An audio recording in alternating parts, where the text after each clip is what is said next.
Morning. All right. Coming in here.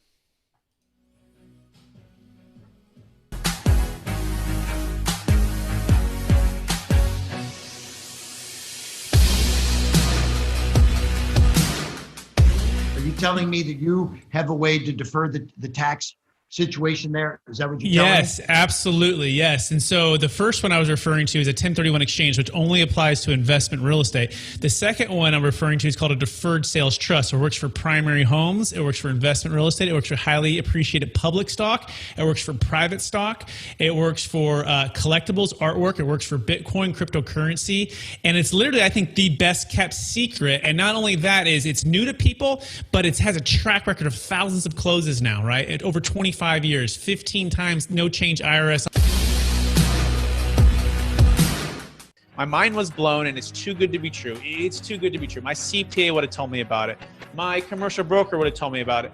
No, we didn't know about it at Marcus & Millichap until 10 years ago, and now we know it. But I'll tell you, you made me a believer when we got the wire from our mutual client who made this work. And it was a real eye-opener to see that there are ways that people can use the regulatory framework, if properly structured, to invest 1031 exchange dollars in things that you would not think were like kind to what they exited from. So it was very impressive. I got to say, you are the first one I've seen pull this off, and I'm pretty what do you call it? Hesitant to believe in a lot of these kinds of things.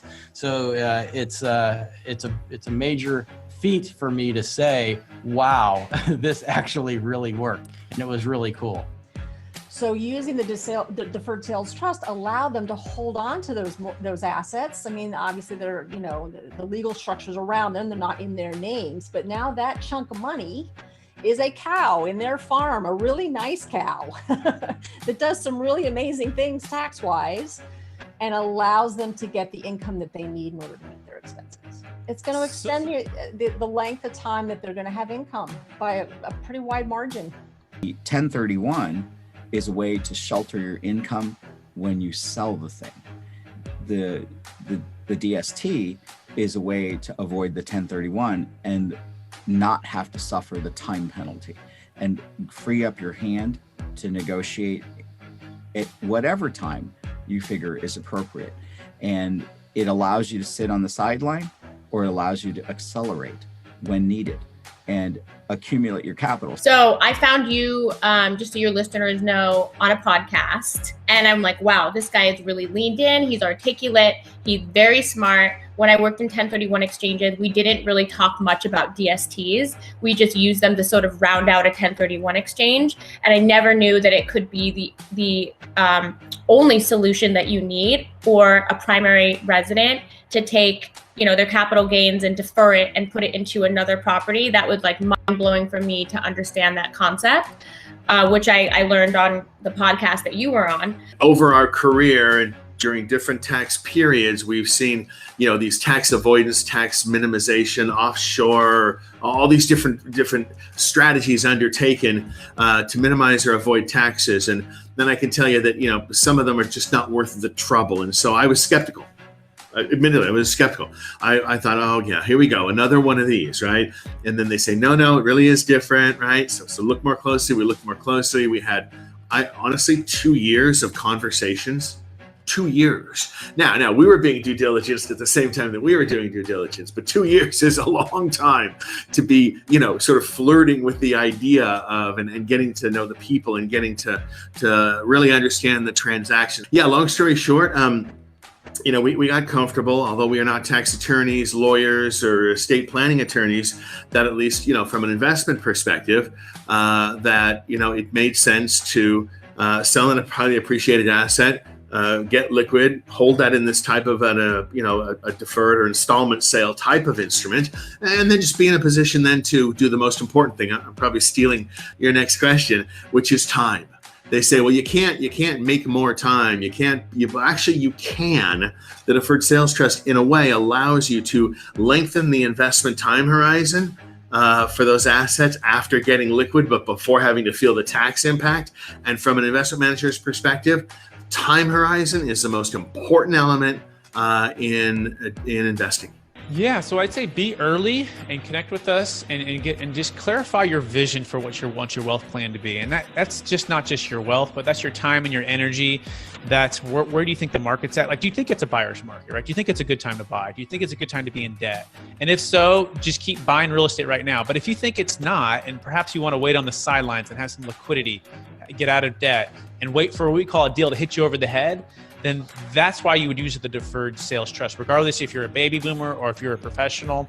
But essentially, if you connect with us, we're going to help you map out a wealth plan. And as part of that wealth plan, we're going to write a line down the middle of a piece of page, and we're going to say, continue as you are with the 1031 exchange, or continue as you are with the Deferred Sales Trust, or a mixture of both. And we're looking at all of the pros and cons side by side, and then let you decide what's best for you.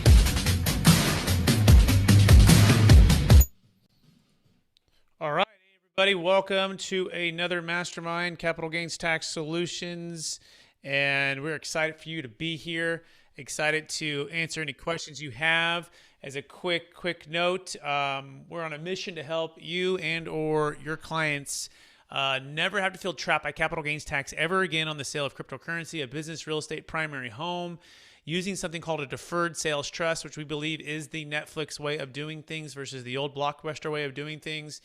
And we're on a mission. We're on a mission to help you add value and help you accomplish whatever goal you want with your wealth when it comes to selling. And so as a quick kind of overview of what we're going to be covering, we have like the vision of what we're doing here. We have like the deal close story, and then we're diving into the crypto side of this. Cryptocurrency has become the number one focus for capital gains tax solutions and our clients moving forward, as we focus on something that's so highly appreciated and people wanting answers. And so we have some exciting new updates on a few new current deals that are pending right now. That being said, I do want to welcome some of my co-hosts and some of my team members. I have Jake Miller on the line. Jake, how you doing? And you're on mute, but when you get off mute, we can hear you. Hey, doing well. How are you guys doing? Hey, doing fantastic. Look at that. Look at that hair today. It's looking even better than it did last week. I'm just always just, surprised how good that hair goes no matter where you travel. What's that map behind you too? What's happening over there? We got some exciting things going on here, actually at a client's conference room. This is a map with little flags everywhere they have clients. And so it's pretty exciting stuff. Man, we should start running on the back of this, right? We have a new client we're going to talk about here in a minute, which is a brand new state. And we can start, picking them apart. What do you think, Jake? We can have all of our little spots. What do you think? I think that'd be a great idea. And we can have different colors for clients in different industries like crypto and everything like that.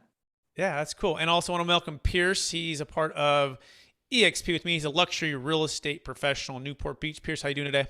Good, man. How are you guys? Good, man. I keep getting all the pressure from the people. They're saying, when is Pierce going to be, hosting the podcast? I say he's got to get the internet connection up. So what's the latest there, Pierce? When are you going to get that thing plugged in? I'm probably gonna have to go buy an office. I got a quote to get it all like hardwired. It was like $4,000. So I was like, wow. Okay. I'm working on it. Don't worry. You got to close that. You got to close that big luxury deal in Newport Beach, and then you can pay for it, right? It's not about that. It's the principle at this point. Yeah, $4,000 is a lot to wire.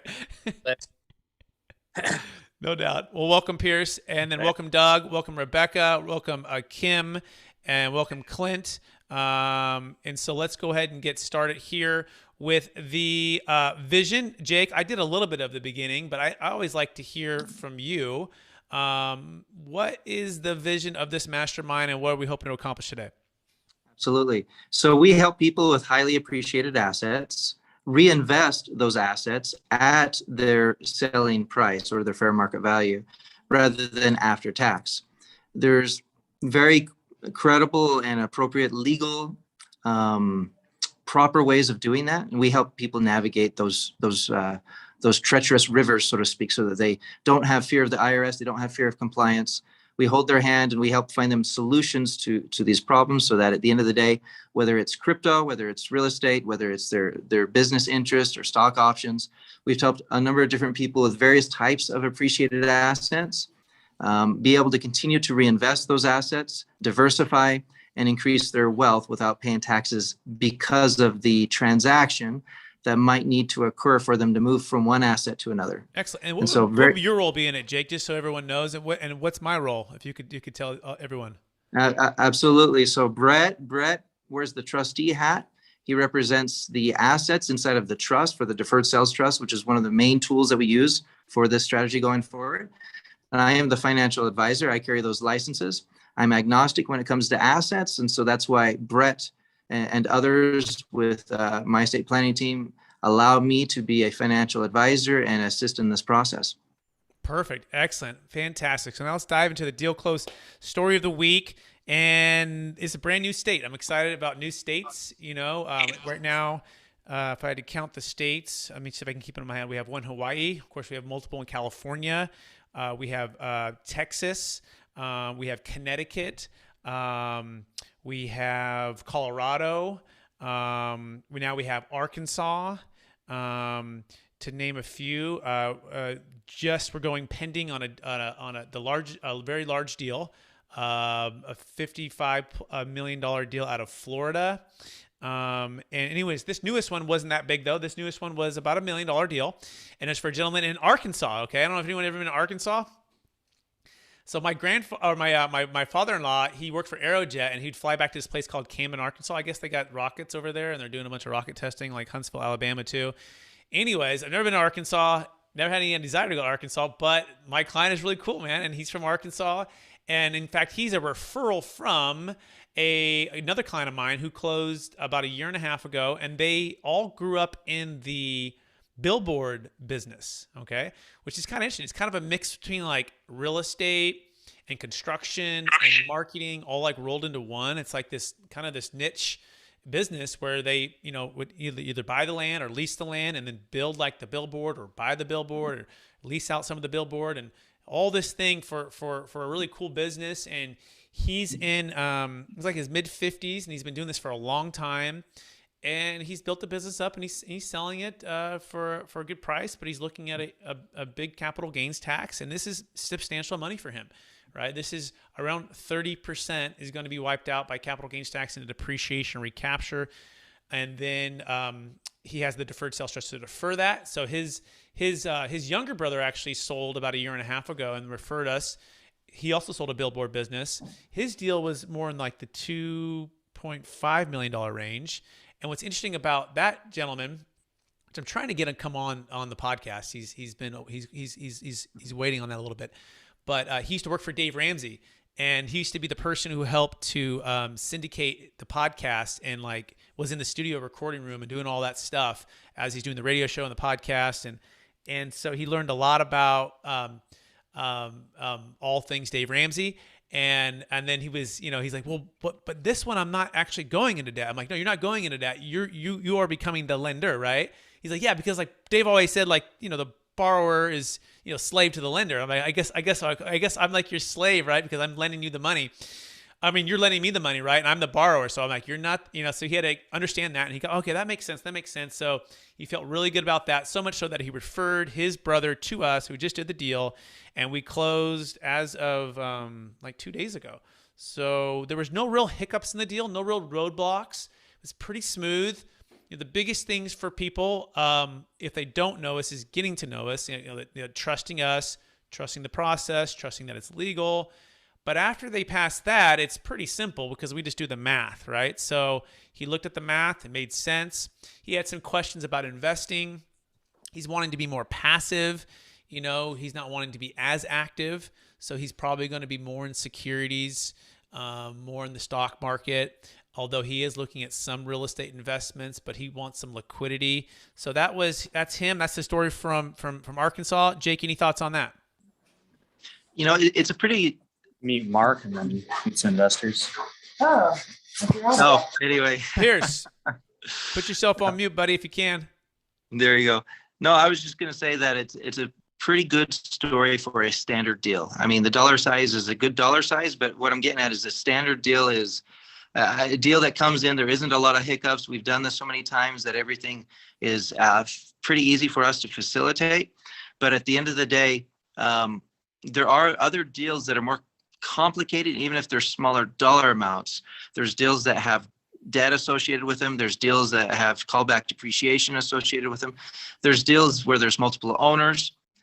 Sometimes it only works with one owner, sometimes only the other.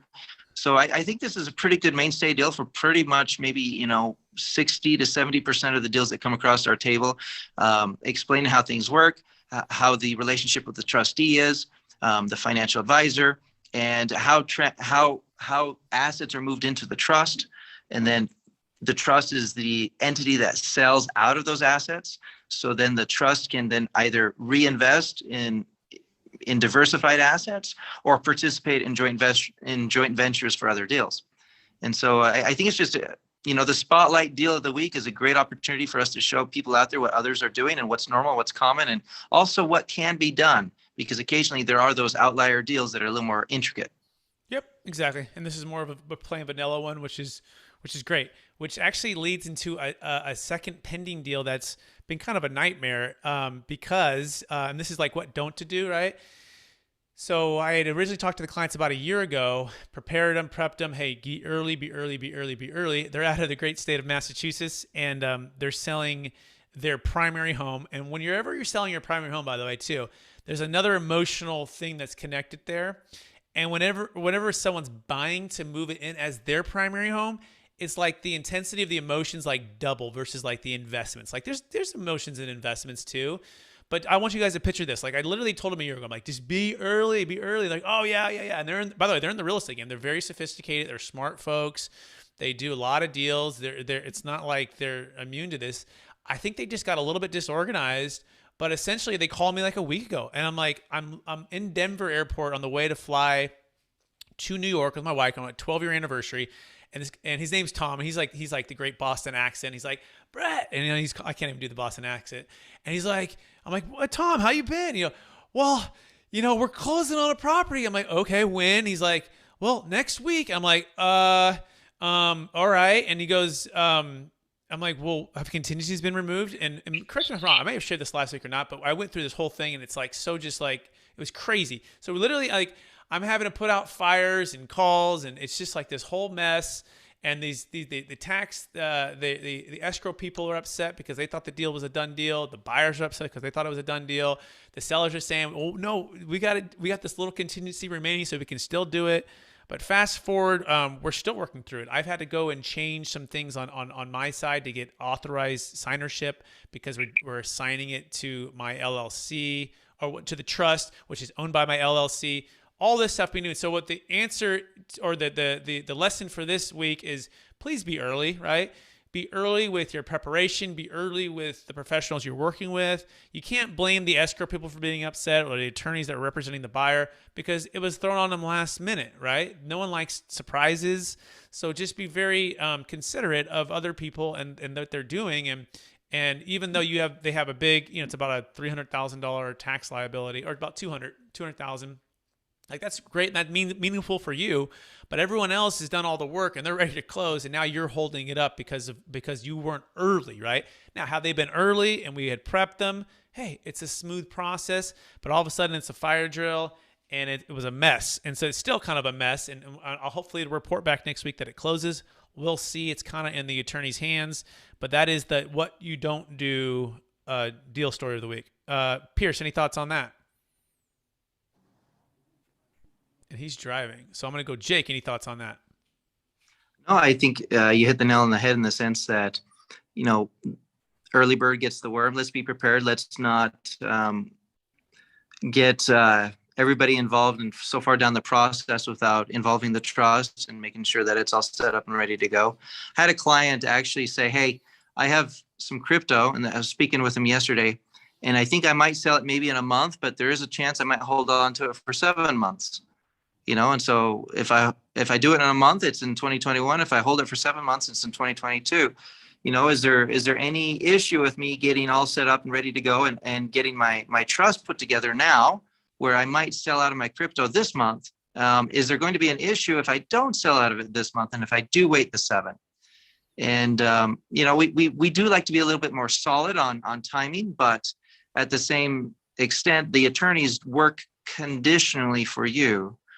And so I encourage that, well, prior to deciding to set it up, let's at least have a conversation with the attorneys and get so far down the road so that at least the conversation, the name, and all the decisions are made beforehand, so that when you do know that, hey, I'm going to pull the trigger, all the attorneys have to do is file for the EIN, and everything else is pretty much already decided on.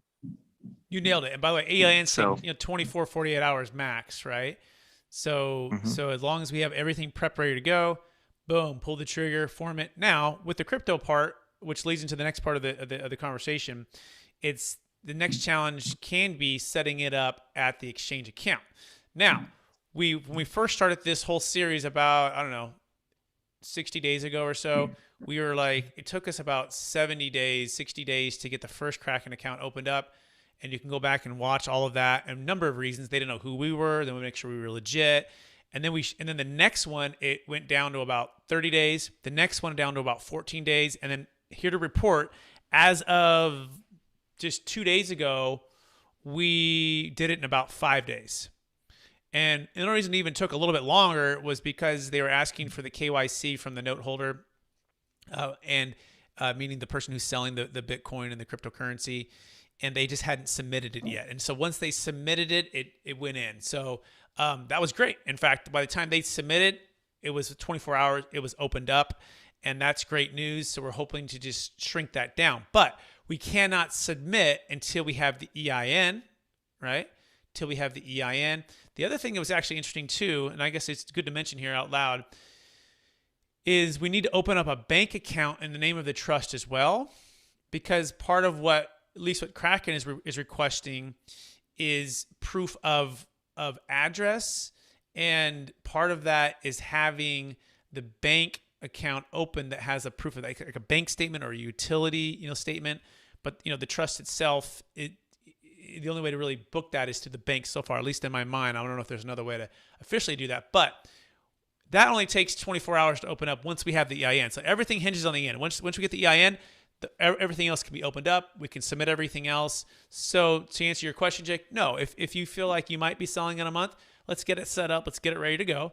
If for some reason you don't do it, no problem. We'll push it off to the next year. And you'll do it. You could do it then. And if you don't end up doing it then, you still don't owe us any money. So does that answer the question or clarify anything, Jake? No, I think it's very helpful. It gives people a proper timeline so that when they need to be early, it's not a couple days before, especially if it's with crypto, which, if there's any hang up in passing around the documents, we need to make sure that we've got a couple weeks to get that all done. Right. One other question in regards to crypto, Brett, that I had the other day, and maybe there's someone else here on the call that can maybe help out with that. I don't know, Clint, if this might be something that you can speak to, but there's the on exchange and there's off exchange crypto. Mm-hmm. And there's the DeFi market, so to speak. And in explaining to some individuals that they need to consolidate some of their coins and move it over into an account so that it's sold out of that account in the name of the trust, they brought up a point that there's some of these DeFi or there's some of these off-market coins that they have, and trying to figure out how to get those in the name of the trust. Can they open up another DeFi account in the name of the trust, not with Kraken, but with wherever they have their DeFi? I don't know if anybody would like to speak to that at this moment. So Jake, can you hear me? We can. Okay. So that's a little bit harder with the DeFi. Obviously, some of those coins that they hold aren't going to be on Kraken. And I'm assuming you guys decided to open all this with Kraken because they are a bank. They're an official exchange and a bank. Is that correct? Exactly. Yeah, they had several requirements that made it easier to work with them. Yeah. But they're probably going to have to. Go ahead. They're probably going to have to consolidate those coins into one that Kraken has, and then transfer it to Kraken. All right. So within Kraken, the entity, they have other DeFi accounts so it would just be two accounts within the trust, so to speak. Both could be with Kraken, but one's a DeFi off exchange and one's an on exchange is what I'm understanding. Okay. I didn't know that Kraken did that, so Well, I'm not that I don't well know that they versed on do. Kraken. Yeah, I'm not sure that they do, but I guess whether it's with Kraken or with Gemini or with somebody else that works with the off-exchange accounts, I would presume, Brett, that we need to consolidate those somewhere also in the name of the trust. And if it can't be with Kraken, it had to be with another institution. Yeah, this would be my question for Clint and for Jake too. So let's imagine you're in this DeFi account, wherever that's at, however that's being traded. Like, imagine you were to just sell out of everything. I mean, is there a way that do they have any statements? Do they have proof of where it's at? Like, how would you report that to your CPA, in other words, right? Let's say you had 10 million bucks, you're going to sell it. How would you report that? And if there's a way to like track that and see that in this DeFi account that you have, then I don't see why we couldn't also open up, in the name of the Deferred Sales Trust, right, a DeFi account, and then just do the transfer there, right? Now, from there, now I hear what Clint's saying, right? Then perhaps we might have to consolidate to a coin that Kraken actually accepts, right? And in that scenario, since let's just say it's $10 million worth of certain coins, right? Where we basically say, look, well, we bought it for 10 million, right? From the person, right? And so we have it here, and now we're consolidating all of that into, let's say, Bitcoin, right? Converting it to Bitcoin. Then from there, transferring that to Kraken, and then from there to USD. That might be a route. Any thoughts on that, Jake or Clint? Well, my understanding of DeFi is to not have it be tracked. That's why you're seeing all this pushback from governments and different things on it. So that's a tough one. I don't know. I'm not one of these because I'm an older person and know how the worlds work. I'm not one of these that's saying down with the banks, because I don't think it'll ever happen. But a lot of those people in DeFi are, and that's why, is because they can do that kind of anonymously. Yeah. So that's a tough one. Well, and I think that there's several people that have maybe participated in that arena that, whether, I don't want to say getting cold feet, or maybe they just, they'd like to be able to be transparent, even though it was a novelty or something of that nature, or maybe it was for a period of time, their philosophy, and it might be changing now. With the Deferred Sales Trust, we're able to actually be completely transparent about all of those transactions, as long as things are done in the right order. And so it is possible, I believe, that we could do a DeFi account in the name of the Deferred Sales Trust, and consolidate those coins inside of that account and use it just like we do the Kraken account. Yeah, that's a great question. And my thought would be, or great thought, if someone were to cash out of a DeFi account, how do they do that? Clint, maybe you know the answer to that. Well, I will. Or Pierce. I will say that a lot of these like DeFi accounts don't report to the IRS because they're not like. I know they don't. You're supposed to self-report, right? But my point is, how are they doing that to actually, like, if I have 10 million in a DeFi account and I want to get that to USD, what's that order? Maybe Doug, you want to jump in? You know that one? I do have a scenario that I've kind of gone through, and I guess just a question. When you guys talk about whether it's the accounts with Kraken or with some other, for example, there have been some coins, tokens that I wanted to purchase, but with Gemini, I was very limited. And so, then I had to go through the process of converting, of taking money and transferring it over to, let's say, Binance, for example. And Binance has a different selection than Gemini will have, just like Kraken has.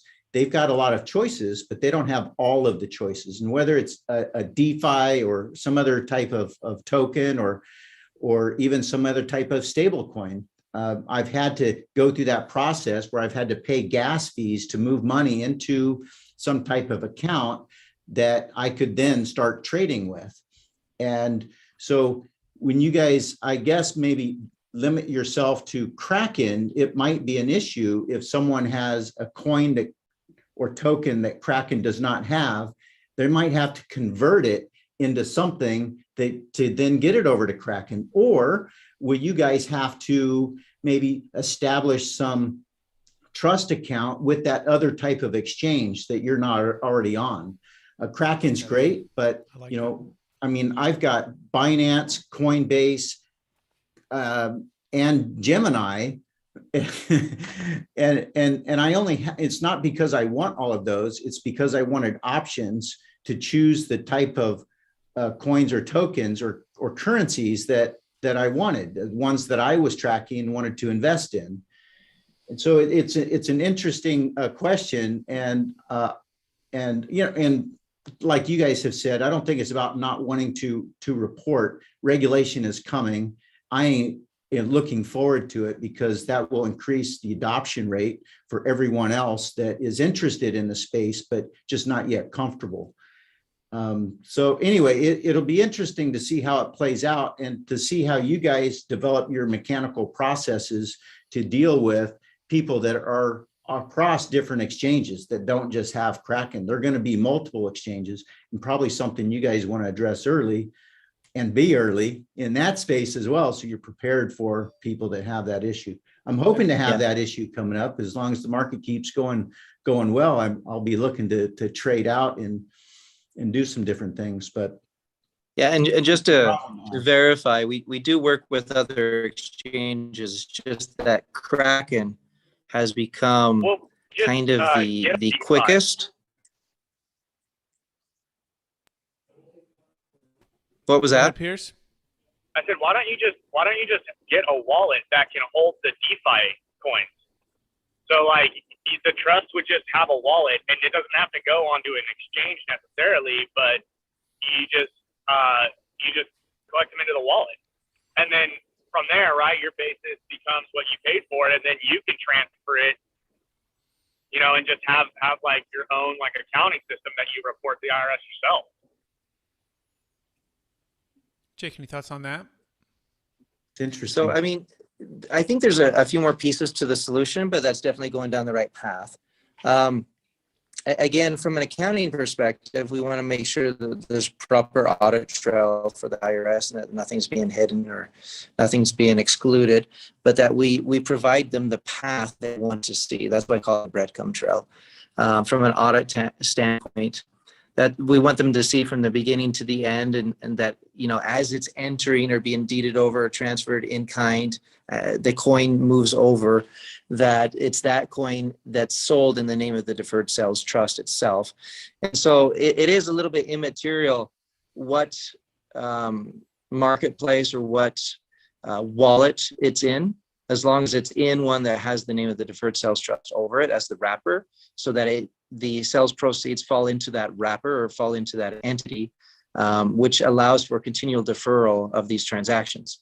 And that's the big kicker right there. I mean, think of it as a 401k. When you buy and sell stocks inside of a 401k, you don't owe taxes on those transactions. Those transactions are continually deferred forward until some future date you take a distribution from them. That is similar to how the trust works, the Deferred Sales Trust. As long as we get the assets in there, we can exchange out of them, we can sell them, and we can reinvest them. And those transactions are not taxable until at some future date there's a distribution. So that's the key point that I think that we're getting to. Let me jump in and ask this way. So, and maybe it's for Pierce or for Clint or for Doug. So when transferring, let's just say, some DeFi coins into a wallet, right? You're not selling it, you're just transferring it, right? It's in other words, let's say you have 100 coins worth 10 million. Can you transfer all 100 coins into said wallet, and then said wallet transfer it to sell it to USD the next minute? Like, Clint, how do you see that?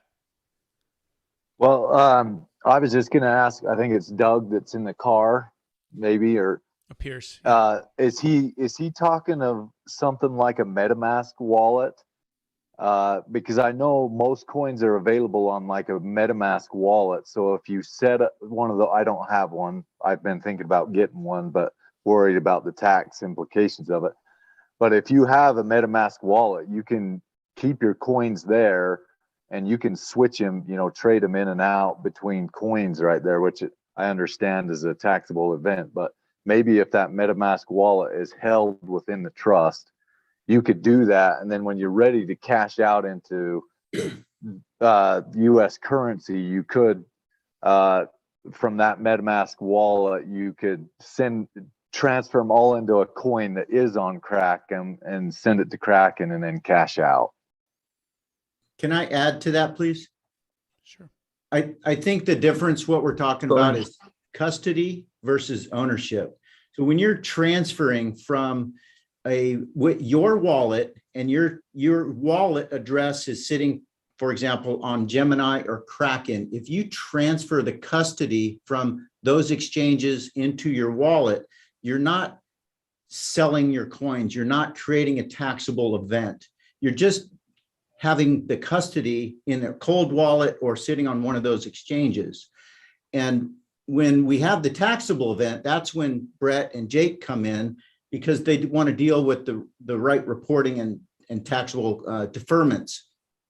The issue that I believe is that if you have some coin, or you've got your currency that's not on the exchange, on the Kraken exchange or Gemini or wherever, they are going, it sounds like they're going to need to have these same relationships like they do with Kraken on different exchanges, so that when the ownership changes, it goes into the trust. And that way they can deal with, like Jake was mentioning, it's how did you say it, Jake? It was, so it's you've got the right the ownership of those coins, it transfers in properly. Yeah. So that if there's any audit trail, everything is transacted in the name of the trust, transferred over into, and then transacted out. Yeah. So I think that's a good discussion to go through. Keep going, Jake. No, I was just going to say that. Jake, I mean, when it comes, go ahead. Sorry, I was just going to say, could this all be solved with what we've kind of set me up in, is because I've got that coin that's in the lawsuit, so it's not on exchanges right now, whatever. But hopefully it will be in the future. But just in case, we've set up a personal business of mine, a crypto business of mine. And within that business, I could hold all those wallets, right? Yeah, and there's a preferred way to do it based on the laser focus of the attorneys, which is to have these things in the name of wallet that's in the name of the trust. That has been a little bit more of a preferred way. Having the LLC manage and own and having all of the coins in a wallet in the name of the LLC, and the LLC being wholly owned by the trust, is another level in between. And it still works, it still functions. Again, the preferred method of the trust is just to have direct, from the trust itself, ownership of wallets, so that if there's any share exchange in the future of your LLC and everything else, that there won't be any questions. We lost him. He'll be back in a minute. Keep going, Clint. Keep going. Well, I understand that, and hopefully I don't have to even use what we set up, but we set it up just in case the lawsuit doesn't get finalized or whatever, and my business owns the wallet that I cash out in. Hopefully I don't even have to use that, and I can just transfer it all to Kraken when the time comes. So, but that was just an avenue that we set up behind the scene just in case. As a backup plan, so to speak, just so that the entity itself that's managing and owning it is also owned by the trust. Right. Okay. That makes sense. But to that point, I think it's important to get, we're going to work on Gemini. We have put it out for Coinbase to open up over there. I haven't put it out for Binance yet, but I should put it out for Binance and Gemini and see if we can get that done. Because you're right. I think it's important to have multiple coin exit plans, right, for each particular exchange as much as possible, as well as looking at the DeFi part of it, which I think we'll go back to the tax attorneys, Jake, on the next week's call. Jake and I have another very, very large exit potentially for a cryptocurrency holder. And let's ask about that, because in fact, I think he might be DeFi. In fact, I think that's for that one. He Jake. does. He Yeah. does have a So this substantial is amount of timely DeFi. that we're bringing this up, and I appreciate everyone sharing their thoughts, and we'll obviously report back what we find. But that's what we'll have to clarify, right? Whether or not we can just transfer it to the wallet, right? No matter how many coins or whatever DeFi coins it is. From there, once it's in the trust, let's say ownership, right? Then they can sell it or convert it to a coin, which then can be transferred to a Kraken or a Coinbase or whatever, and then from there sell to USD.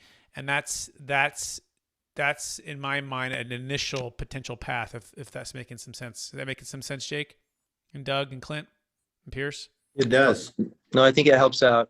Excellent. I'm going to open up for And Gary again, and Rebecca for right what now we've too. seen- I think we also had maybe Luke may have jumped off, but Rebecca, Gary, welcome Gary, and then Rebecca. Any questions right now? Thoughts? No questions. Love learning all about Bitcoin and stuff. This is pretty incredible. So Awesome. And Gary, how are you doing? I'm good. Happy Friday. I mean, just being honest and admittedly, I know nothing about Bitcoin or any of this. So this is all like very, very new to me, and I'm here to learn a lot of different aspects about the trust and DST. And it's interesting conversation that I might not be having right now with a lot of my clients, but I feel like in the future it will be. So I'm just trying to absorb it and listen. But if I look confused, that's why. No, all good, Gary. And by the way, this is actually really cool because your expertise is in real estate, right? So Correct, yes. Cabo, San Diego, right? Those two major areas. Correct. And just having your antennas up, it's like if you buy that new, BMW, all of a sudden everyone has the BMW. Like just having your antennas up about, oh, crypto can defer tax, and oh, I can sell primary homes or save and failed 1031s with a deferred sales trust. You'll be surprised that, and this is part of the vision of this mastermind, is we're wanting to bring the crypto world and the real estate world and the financial advising world together, right? And traditionally, generally speaking, each of them are pretty separate in general, right? Stock market people aren't necessarily real estate people. Real estate people maybe aren't necessarily crypto people. We definitely know crypto people just not the stock market, right? But is there a way with the deferred sales trust, because this tax, what's called the big elephant in the room, that's the one who's in the middle. I mean, that's the government in the middle, like just grabbing from everybody, right? And we want to make it very, very, of course, legal and efficient, and connect the worlds. And so your expertise, Gary, is really important, because there's people who want to build a hotel in Cabo. There might be people who come on this mastermind and are like, hey, I'm selling $20 million of crypto and I want to diversify into a hotel opportunity in Cabo. And you're like, great. I've got an opportunity for you, right? Or I want to buy an investment property in San Diego. So that's the vision. We want to bring the experts from each part of it. No questions are bad questions. We're all here to ask them. And with that being said, are there any questions from anyone right now on anything on the Deferred Sales Trust? Yeah, Brett, I've got one. Yeah. So we've been hearing a lot of, whether it's to scare us or not or whatever, but Biden passing some sort of bill that takes unrealized gains and stuff like that. Does this deferred sales trust, does that help with that? So that's not even an issue? It does. And so in fact, whether or not it's not even an issue, it will depend on what finally comes out and how they interpret it, right? Because they'll pass a law and then the IRS interprets it and then they enforce it, and there's this whole thing. But the key here is being able to defer long-term or short-term gains, okay, using the deferred sales trust, right? Now we have to use the DST plus for short-term, and it has to be large enough. Can't just be small. It's got typically they're stop for $5, $10, $20 million deals. And then you have the DST regular that was all for long-term, okay? So the nice part about the deferred sales trust and IRC 453, it's not a part of the Biden tax proposal to make changes. Part of why we believe that is the case is it's kind of, let's just say it's not as much on their radar as something like the 1031 exchange or some of these other things. But B, we believe it's the foundational part of the economic, let's say, safety of commerce. So in the 1920s or during the Depression, when a lot of tax laws came into place, Part of why they put IRC 453 in the place is to allow individual people, the citizens, to carry back paper to incentivize transactions. In other words, if Doug wants to sell a $50 million business, but he's going to pay $20 million of tax, he might not even sell the business, even though his return on equity is low, and he could take that $50 million and go reinvest somewhere else, right, and spur economic growth. He might just say, you know what, it's not even worth it. I'm going to hold on to it. And that stifles growth, right? That stagnates the economy. And so the second part is, we don't believe, at least let's hope not, the government never wants to become the full bank. Because if they become the bank, the whole world is basically over, right? If they're going to be the ones who control all the stuff. So they want to encourage the individual to be the bank, to do commerce, to make deals. So the answer is we're like I'd say a really great solution for a lot of Biden's proposals. In fact, I would say Biden's our number one sales professional right now. Every time he gets on and starts talking, the business starts rolling in. So hopefully that answers the question, Clint. Great question. Anyone else? Any questions or thoughts? So, quick question, and I'm sure you've covered this before, but I'm curious to know about what the minimums are. It's easy to say, hey, and you often use this number, Brett. We've got $10 million. Look, most of us don't have $10 million. So what are the minimums? What does it make sense? When does it make sense for someone that's, got, maybe they're selling $1 million business, or is it, are the minimums less, more? Where is that sort of threshold that it makes sense cost wise and I'm going to pass that one to Jake. I've answered it a lot. So Jake, you want to take that one? Absolutely. Typically the attorneys, based on fees, based on taxes, based on a number of different things, there's no hard and fast rule, but they like to say $1 million. So $1 million transaction, highly appreciated, not a lot of debt. That is kind of like an easy home run, that and above. And I say an easy home run. Now, if you got $1 million transaction and there's a depreciation, callback depreciation that's going to happen, and if they're highly leveraged, that makes it more complicated. We might be able to do like a base hit or something of that nature, but it's not necessarily a home run. Jake, it's still doable. Now, could a deal that's smaller, kind of dropping up a little bit. Your bandwidth is really low because I think you're on the Wi-Fi. So I'm gonna do a little audible here. I'm gonna jump in and make sure everyone can hear it clearly. So the answer is we found at least $1 million net proceeds and at least $1 million gain. Okay. And we'll start with the home run analogy, right? Or you can say a scale of 1 to 10 if you're not a baseball fan. By the way, the Dodgers are playing the Giants, and oh my gosh, who's excited for playoff baseball, baby? This is when I'm like a kid again, right? I mean, I can't watch like 180 games during the year, but like when playoff baseball comes and it's the Giants, it's like, oh, and it's the first time ever the Dodgers and the Giants, which is crazy to me, right? Like, really, in all these years, they've never had a playoff? That was weird to me. But anyways. Are they sure they haven't? I remember in '89 when we had that earthquake, wasn't it? That was the Oakland A's. Oakland A's. Oh, and the Giants. All right. You're right.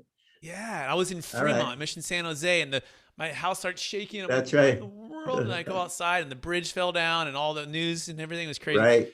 But okay, so I got off track. Sorry, guys. But base hit, double, triple, home run, right? So we found that home runs, if it's $1 million net proceeds and $1 million gain, no matter where you're located within the U.S. By the way, the Deferred Sales Trust is only applicable to U.S. capital gains tax. Okay. Whether you're a foreign investor or you're a citizen, doesn't matter. If your asset that you're selling is subject to U.S. capital gains tax, the Deferred Sales Trust works for you. That being said, no matter what state you're in, there's like Nevada or Florida or Texas, these really favorable capital gains tax rate states. If you have $1 million gain and $1 million net proceeds, what's a gain? Well, let's say you bought crypto for $1 and it's basically worth $1 million plus one. It's $1 million gain. Well, Brett, if I only had 900, could I still do it? Yeah. Do we do deals at 700 this week? Yeah. But the pain's got to be big enough. What do we like the pain to be? Well, the pain is the tax liability, which is typically 30 to 50% of the gain. Okay, so if it's $1 million, $300,000 to $500,000. Okay, could be that, right? If it's at 250 or 200, can we still do the deal? Yes. Okay. So is it like a triple or a double, potentially a single? right? Or a scale of 1 to 10, a 1 or a 2 versus a 9 or a 10.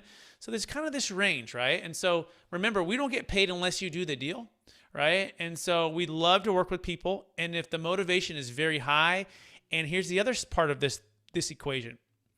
How soon do they need the money to spend on personal stuff? Like we have some people who say, hey, I got this high-end luxury home I want to sell in the Bay Area for $5 million. Can I defer all the tax and then go buy a primary home with it? I'm like, no, it doesn't work that way, right? The law says it's got to be business or investment purposes to keep the tax deferral. So you've got to figure out what they need. So if they need the money to buy their next primary home, or they're not willing to leverage that next primary home, guess what? It's not a good fit. So it's not a one size fit all for sure, Doug, right? But that's a good rule of thumb. So we say, well, Brett, what if I have two properties at $500,000 or cryptocurrency of $500,000 and a real estate property at $500,000? Could I combine the two? Yeah, you could, right? Now, if we say, well, what if I don't know for sure if I'm gonna do that second one? That's okay. Do the first one, okay?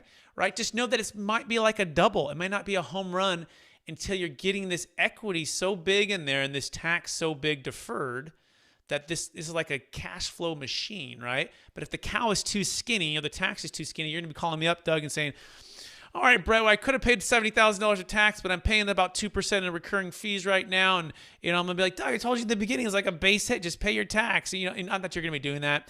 And that rarely happens, but that's kind of the point. Does that answer the question, Doug? Yes, it does. Thank you. You're welcome. So that being said, we are running out of time. Any other questions from anyone else before we let everyone go? And welcome, Dana. Glad to have you. And if you want to unmute yourself, I think you might be new to this. So we'd love to have you say where you're from and what your focus is so you can meet the group.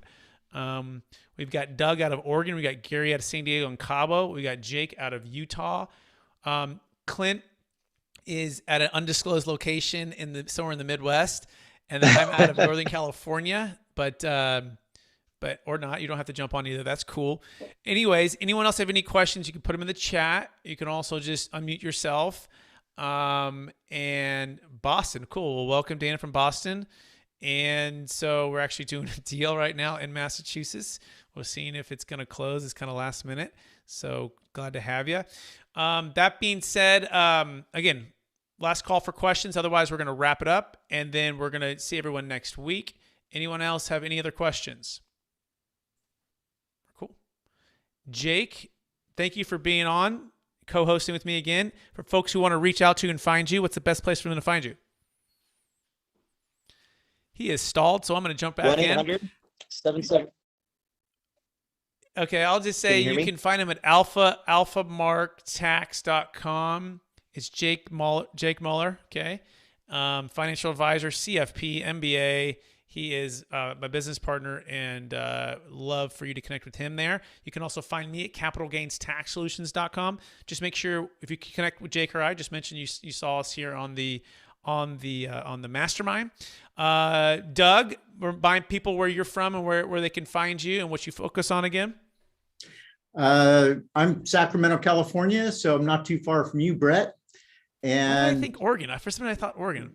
Yeah, I don't know. I think it's because of my virtual background, but I am in cloudy Sacramento, California today. My focus is primarily in the residential real estate space, and I spend most of my time coaching and mentoring other agents. Amazing. He's with EXP. He's another EXP gentleman, and so is Jake Miller. He's joining here soon. He's getting his license. Gary, would you share where you're from and your focus real quick for everybody if they want to find you? Yeah, thank you so much. Again, Gary Massa, also with EXP. Doug, I have a small team here in San Diego, and I also have a business in Cabo San Lucas. I work for a broker there. I help people move from or invest and retire from from the States into Cabo San Lucas. Also do apartment building syndication investments as well to kind of help my clients move their money into other investments. And that's it. Oh, my website is itsyourmovesandiego.com. Amazing, Garen. Hope to see you in Vegas if you're going to be there. Jake's going to be there. I will be. Way, Doug, hopefully you're there too. And then Clint, you're invited. Dana, you want to come? You're invited too. And then Rebecca too. I think she jumped off. She's invited. But hey, we're going to wrap it all up. That is it for today. Thanks so much, everybody, and hope to see you next week. Okay, invite a friend, bring somebody. Okay, help them out.